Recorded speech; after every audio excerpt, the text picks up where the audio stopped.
Eu quero saber uma opinião sincera, Tiago, uma opinião sincera sua. Esses médicos vão responder e vão ser punidos? Aí eu não quero que você diga exatamente o que está na lei, mas o que acontece na prática. Então, Jesus, para a gente começar, é revoltante.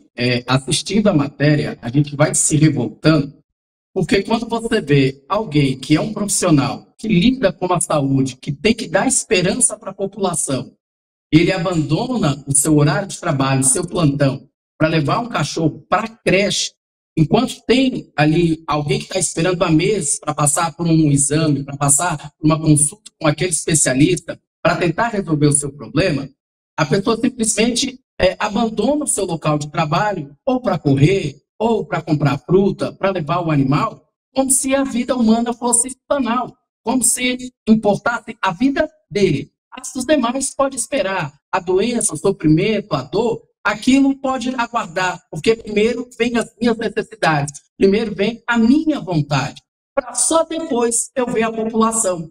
Então, assim, a esfera penal, ela vai punir como eu posso dizer, até ditos médicos, sabe? Para não dizer outra coisa, porque de médico ali a gente não está vendo nada, a gente está vendo pessoas voltadas para os seus próprios interesses. Então, a esfera penal, ela pune justamente eles, porque eles são tidos como estelionatários, né? É um estelionatário majorado, que visa justamente o quê? Prejudicar o erário e prejudicar a administração pública na entrega do serviço.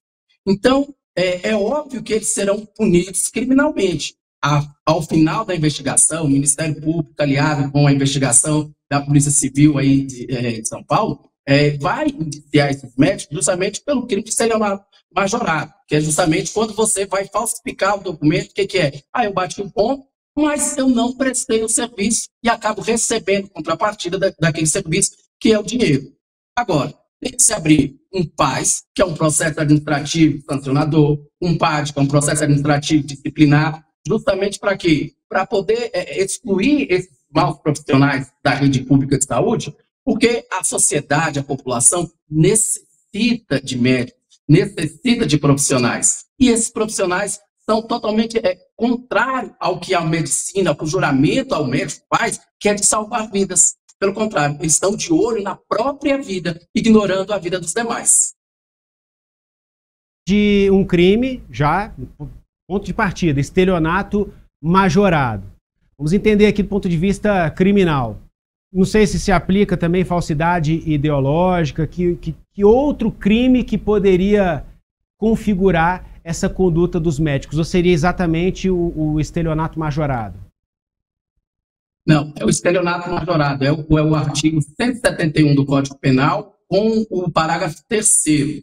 Por quê? Porque eles estão enganando a administração pública. É justamente isso. Tem um entendimento já das turmas superiores que não se aplica, por exemplo, esse crime é um crime de insignificância, é um crime de menor importância, porque a pessoa foi lá, registrou o ponto, mas ela volta. Não. As cortes superiores entendem que, pelo fato de ser funcionário público, o rigor é maior. Então, por isso ele é majorado. Porque se trata de alguém que está fraudando a administração pública, se trata de alguém que está enganando a administração, ou seja, eu chego ali, eu coloco o dedo, registro o ponto eletrônico, mas eu não compro a carga horária, eu saio. E o que chama a atenção é justamente que quem deve fiscalizar esses funcionários, esses médicos, é a chefia.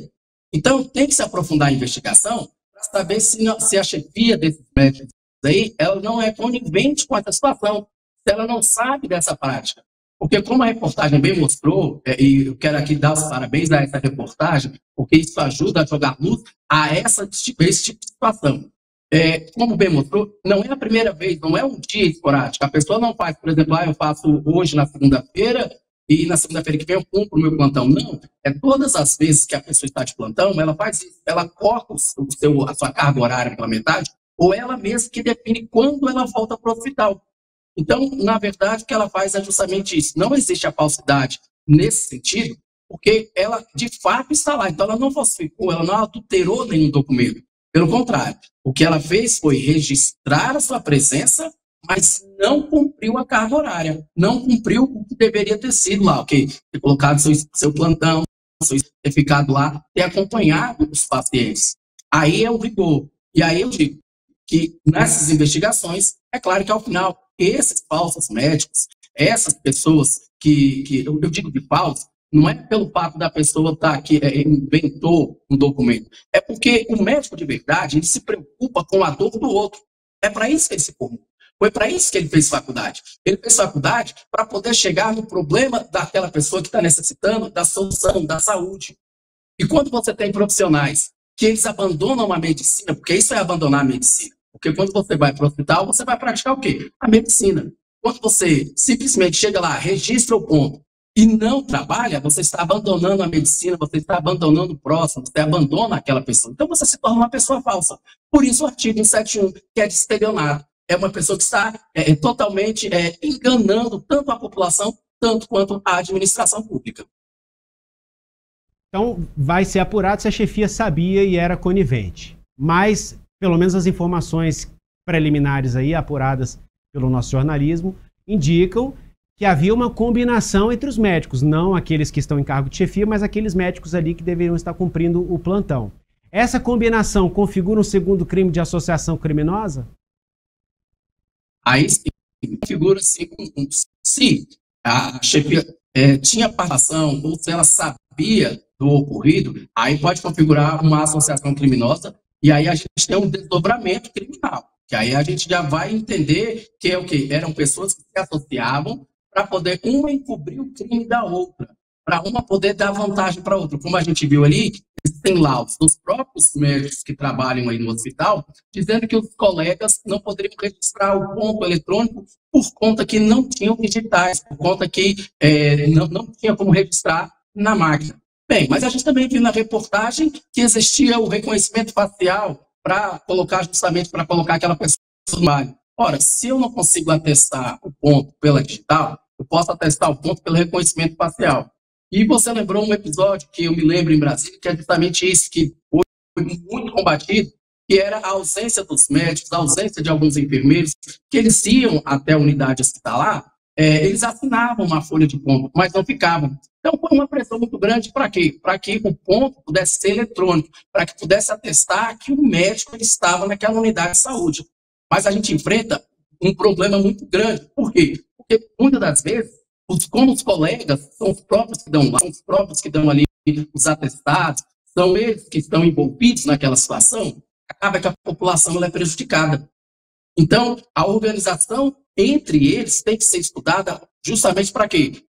Para chegar até o conhecimento se a chefia, a coordenação desses médicos responsáveis tinha o conhecimento. Se tinha o conhecimento, não denunciou, aí você responde por outro crime, que é o crime de prevaricação, que só pode ser cometido pelo funcionário público. Ou seja, se você sabe que está acontecendo um crime, se você tem a ciência de que esse crime está existindo e você não denuncia, você vai prevaricar. Se você ainda fornece laudos, você acaba sendo que cúmplice e acaba então fazendo ali uma organização criminosa para justamente fraudar o sistema público de saúde. Tiago Oliveira, agradeço demais pela participação. Quando tivermos mais alguma atualização sobre esse caso, a gente te chama aqui para você ajudar a gente nessa análise, nessa interpretação, e vamos ver se esses médicos vão ser punidos na esfera criminal, na esfera administrativa, se vão perder o cargo ali no serviço público e quem sabe até perder o diploma e uma cassação por parte do Conselho Federal de Medicina, acho que é o Conselho Federal de Medicina nesse caso, né? Enfim, mas a gente segue acompanhando e a gente agradece demais pelos esclarecimentos. Até a próxima, Tiago. José, eu que agradeço. Então, bom dia a todos.